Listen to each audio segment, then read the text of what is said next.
Hello বন্ধুরা, আমি দেবাঞ্জন। আমার স্টোরি ইন স্টিল চ্যানেলে আপনাদের স্বাগত। এবারের ভ্লগ 20 বছর আগে তোলা কেমন ছিল গঙ্গোত্রী কেদার বদ্রীর পঞ্চম পর্ব নিয়ে। এই পর্বে খুব খারাপ রাস্তা দিয়ে পৌঁছেছিলাম যোশীমঠে। আদি শঙ্করাচার্যের মঠ দেখে পরদিন সকালে যোশীমঠ থেকে রোপওয়ে করে উঠে গেছিলাম আউলির উপর দিয়ে দর্শন বুগিয়ালে। চারদিকে তখন দৃশ্যমান কামেট, বারমল, চৌখাম্বা, হাতি, ঘড়ি, পালকি ও নন্দা দেবীর শৃঙ্গ। পরদিন সকালে আমাদের বদ্রীনাথ যাত্রার শুরু।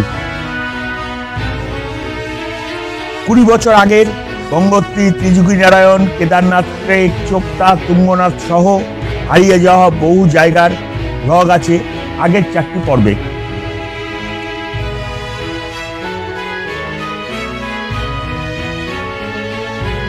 চ্যানেলের ভ্রমণ গল্পগুলি ভালো লাগলে প্লিজ সাবস্ক্রাইব করে লাইক ও কমেন্ট করবেন। আমাদের পরিবারের একজন হওয়ার জন্য আপনাকেও স্বাগত জানাই।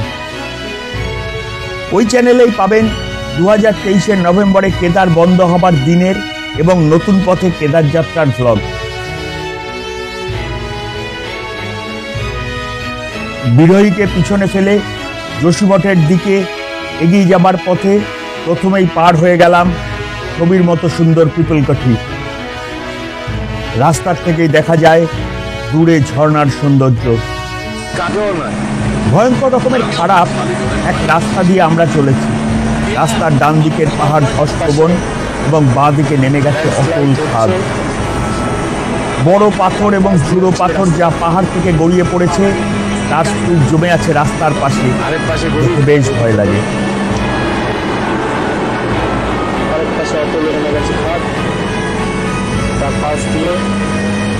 পাহাড়ের কাছ দিয়ে রাস্তা চলেছে যোশীমঠের দিকে।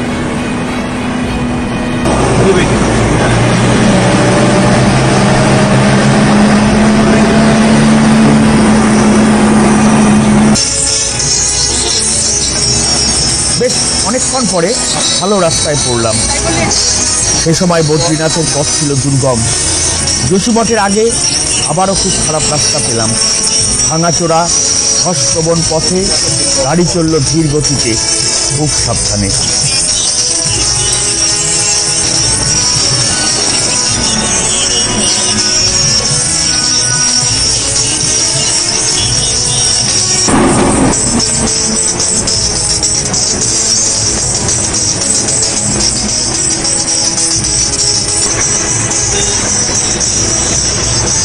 রাস্তা ক্রমশই খারাপ হচ্ছে। এবার ভাঙাচোরা রাস্তায় পাথরের গা বেয়ে নেমে আসছে জল। ভেজা কর্দমাক্ত পিচ্ছিল পথে গাড়ি চলল সাবধানে।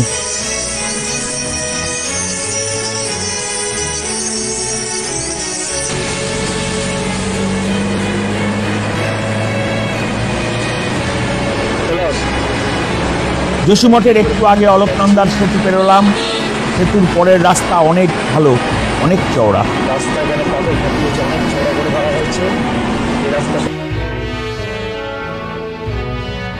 এসে পৌঁছালাম বিড়লা রেস্ট হাউসে। এটি সবার জন্য উন্মুক্ত না হলেও একজন পারিবারিক বন্ধুর সৌজন্যে আমরা 2 দিন ছিলাম এখানে। বিড়লা রেস্ট হাউসে ঢোকার পর অনেকটা সময় গেল বাড়িটি ঘুরে দেখতে দেখতেই।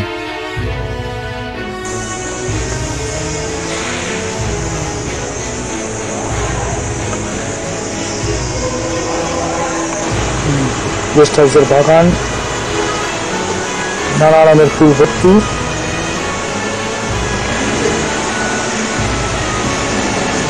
বিড়লা গেস্ট হাউসের বাগান থেকে চারপাশের উঁচু উঁচু পাহাড়ের দৃশ্য।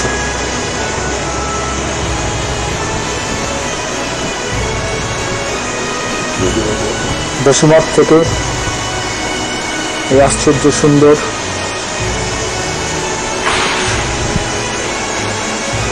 এইসব নৈসর্গিক দৃশ্য আমাদের চোখে পড়ছে। যোশীমঠের বাংলায় আমরা এসে পৌঁছেছি। দারুণ সুন্দর বাংলো।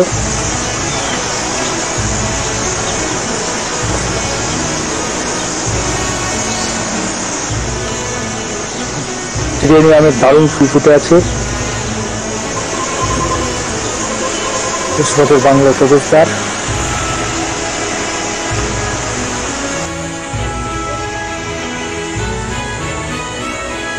জোশীমঠের বিল্লা হাউসের বাগানে ম্যানেজার সাহেবের পোষা কুকুরছানাটির সঙ্গে আমার মা আর বোন অনেকক্ষণ ধরে খেলা খেললো। ভীষণ মজাদার সেই খেলার ছবি।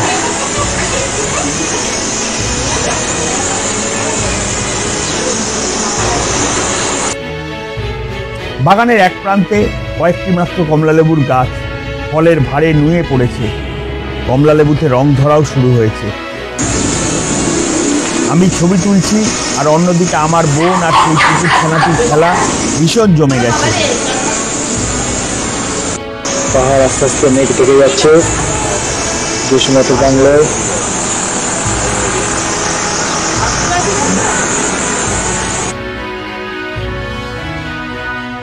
বিকাল বিকাল আমরা দল বেঁধে বেরিয়ে পড়লাম জোশীমঠ ঘুরে দেখতে। প্রচুর বাড়ি ঘর মানুষজন নিয়ে শান্ত জনপদ। ভূমিকম্প প্রবণ এই পুরো জনপদটির অস্তিত্বই এখন প্রশ্নচিহ্নের মুখে দাঁড়িয়ে। জানি না গৌরীকুণ্ড বা অন্যান্য হারিয়ে যাওয়া জনপদের মতো জোশীমঠও কবে হারিয়ে যাবে।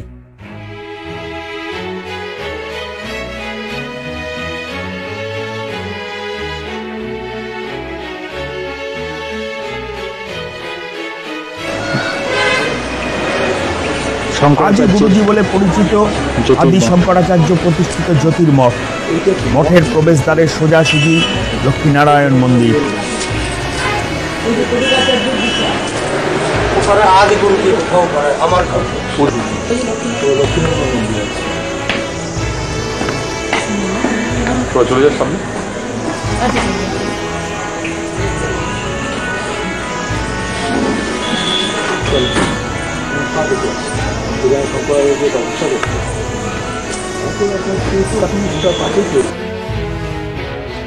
মন্দিরের ভাস্কর্য ও গঠনশৈলীতে যেন অল্প হলেও দক্ষিণ ভারতীয় শিল্পরীতির ছাপ দেখা যায়। প্রচুর রঙের ব্যবহারও করা হয়েছে।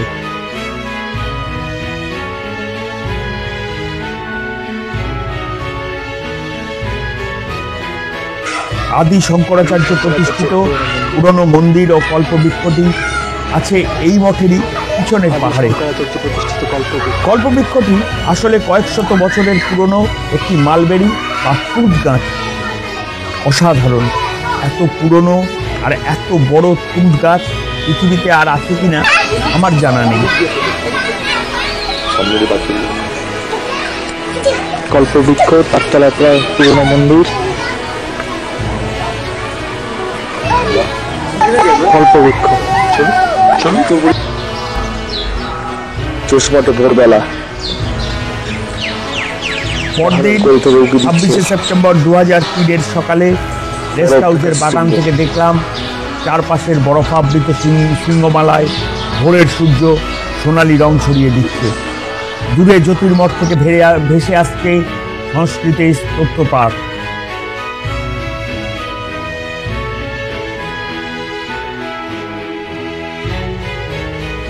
জলখাবার খেয়ে আমরা পৌঁছে গেলাম জোশীমঠ থেকে আউলি ও গডসন যাবার রোপওয়ে স্টেশনে। আমরা যে সময় আউলি গডসন রোপওয়েতে চড়েছিলাম তখন তা ছিল পৃথিবীতে দ্বিতীয় বৃহত্তম রোপওয়ে। কেবল কারগুলো বিরাট বিরাট। কন্ট্রোল কেবিন ছাড়াও কেবল কারেও আলাদা কন্ট্রোল প্যানেলের সাহায্যে কেবল কারের গতি ওঠানামা নিয়ন্ত্রণ করা যায়। এবার পাহাড়ে উঠতে শুরু করলাম।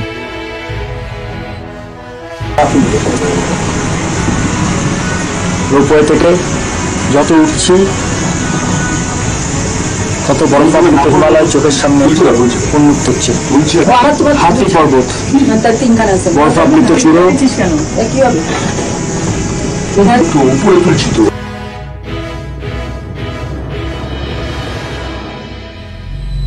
ওক, ওয়ালনাট, পাইনের বনের মাথা ছুঁয়ে আমরা উপরে উঠে চলেছি। মোট 10টি টাওয়ার পার হয়ে আমরা পৌঁছাবো গডসনে। চারদিকে বরফাবৃত পাহাড় চূড়া, এক দুরন্ত পথের যাত্রী আমরা।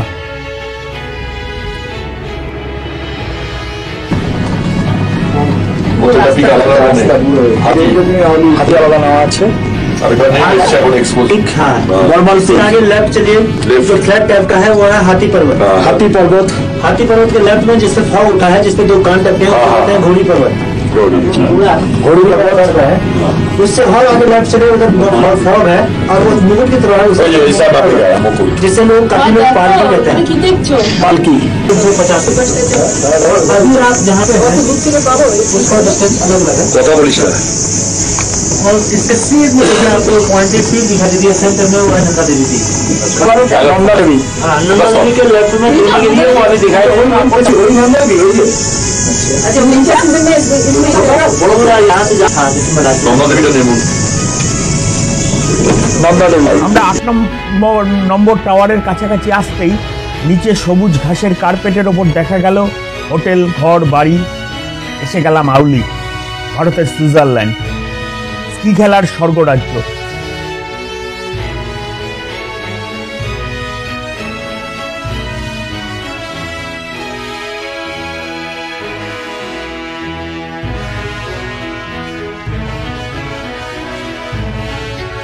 নিচের বুগিয়াল ডিসেম্বরে বরফে সাদা হয়ে গেলে তার উপর দিয়েই স্কি খেলা হয়।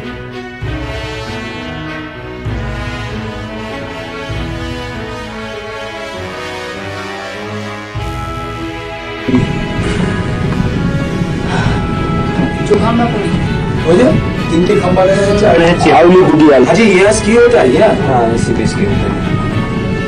जनवरी मास में ना भाई साहब अच्छा होगा दिसंबर में बर्फ गिरता है जनवरी से स्कोर शुरू हो जाता है फरवरी में कंपटीशन फाइट होता है। अच्छा जनवरी में है ठीक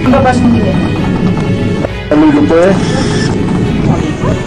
আমি রাস্তা উঠে এসেছি আউলিতে, যোশীমঠ থেকে 14 কিলোমিটার গাড়ি উঠছে। আমরা আরো উপরে উঠে চলেছি। হিমালয়ের তুষার মুকুটের মাঝখানে কোহিনূরের মতো শোভা পাচ্ছে নন্দা দেবী, যা একসাথে ভয়ঙ্কর ও সুন্দরের প্রতীক। তার দুপাশে পরপর দাঁড়িয়ে আছে চৌখাম্বা, কামেট, বার্মাল, হাতি, ঘড়ি, পালকির মতো নামী শৃঙ্গমালা।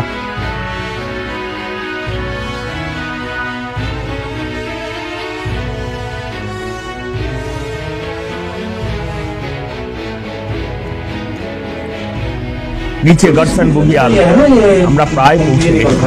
গর্সন বুগিয়াল আমরা পৌঁছে গেলাম গর্সনে। রোপওয়ের বিশাল উঁচু উঁচু স্তম্ভগুলো মাথা উঁচু করে দাঁড়িয়ে আছে।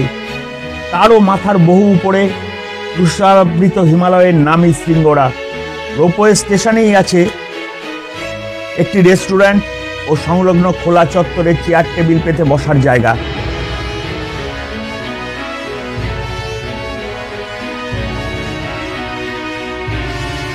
গর্সন থেকে পরপর বড় শৃঙ্গ।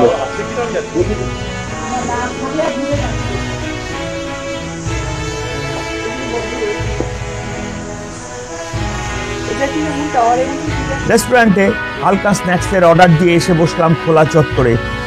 সামনে দিগন্ত বিস্তৃত হিমালয়।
নন্দা দেবী, কামেট, বারমলের শোভা ভাষায় বর্ণনা করা যায় না।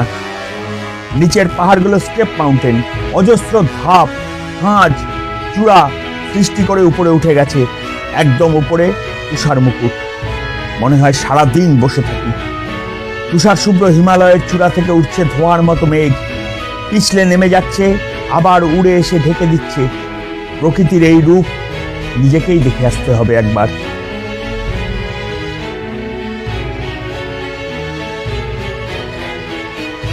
রোপওয়ে স্টেশন, একের পর এক টাওয়ার নেমে গেছে নিচে। গার্সন বুগিয়াল,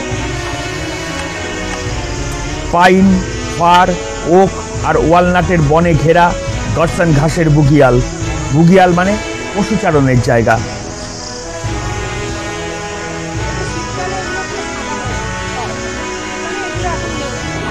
উপরে নন্দা দেবী, নিচে আমাদের দলের সদস্যরা বসে আছে।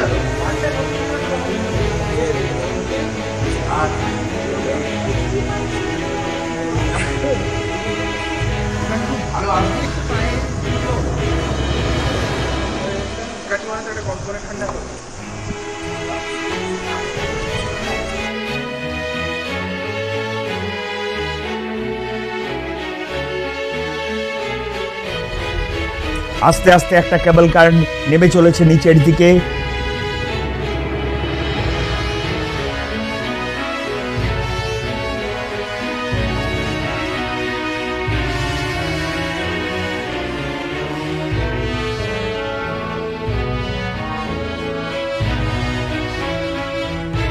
আর একটা কেবল কার ধীর গতিতে উঠে আসছে গার্সনের দিকে।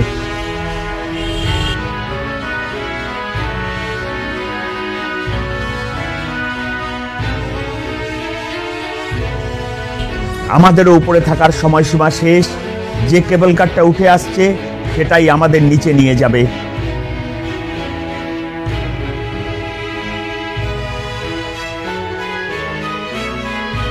কেবল কারটা এগিয়ে আসছে আমাদের নিতে। সময় যে কোথা দিয়ে কেটে গেল বোঝার আগেই নামার পালা চলে এলো।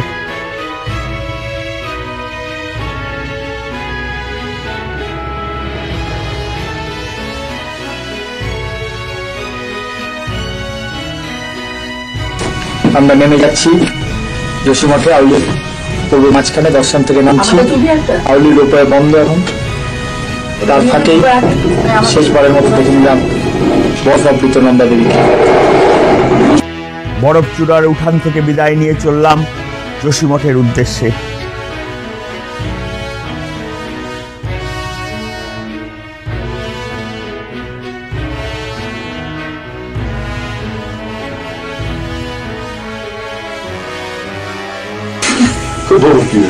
নিচে বুগিয়াল,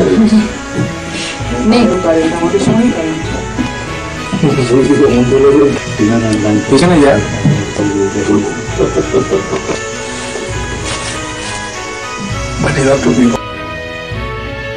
যাত্রা শুরু করেই হঠাৎ দাঁড়িয়ে পড়ল কেবল কার। লোডশেডিং। 10 আর 9 নম্বর টাওয়ারের মাঝখানে আমরা ঝুলে রইলাম অল্প খানিকটা সময়।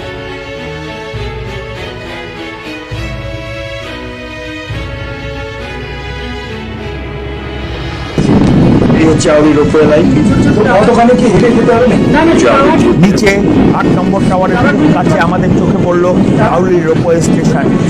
পরপর টাওয়ার, শেষে আউলি জিএমভিএন এর tourist lodge. Auli ropeway station. अभी चालू है क्या? এখান থেকে রোপওয়ে বেরিয়েছে। 22 complete আছে।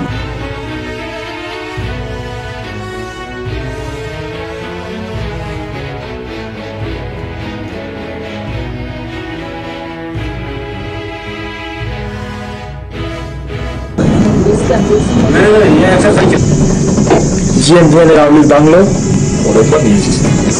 পাইনের জঙ্গল।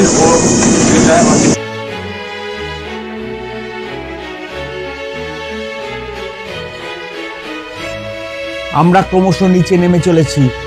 পিছনে ফেলে যাচ্ছি আউলির মতো অপূর্ব সুন্দর জায়গা, সেনা ছাউনি, খেলার মাঠ, হেলিপ্যাড, সমস্ত সবকিছু।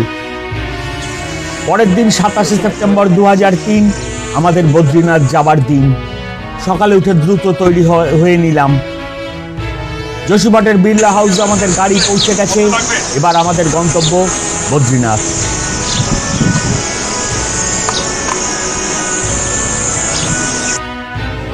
আপনাদের সবাইকে ধন্যবাদ ভিডিওটি দেখার জন্য। ভালো লাগলে লাইক, শেয়ার, কমেন্ট ও সাবস্ক্রাইব করবেন। আমার আগের ভিডিওগুলির লিংক ডেসক্রিপশন বক্সে দিলাম, সাথে থাকবেন। ভালো থাকুন, ভালো করুন। ধন্যবাদ।